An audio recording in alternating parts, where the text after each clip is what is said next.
पचाचुरा करे रानी पुओटे पाइली ज्योतिष कहला ए पुओ जदि तम पाखरे रहे तुम्हें जब ए पुओ को निज पुओ बोली कहब ताले पुओटा खूब कम दिन भितर मरी जीव एक कथा सुनी रानी कहले राजा ए पुओ को नहीं तमें मंदिर पूजारी को दे दियो से पुओ पचे आमर ही न रहू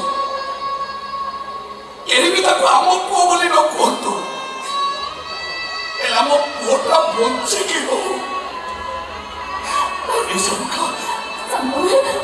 आम बड़ भाई पचे आमर ही न रहू केही ताको आम बड़ भाई बोली न कहतु एला मो भाईटा बंचे कि रहू लो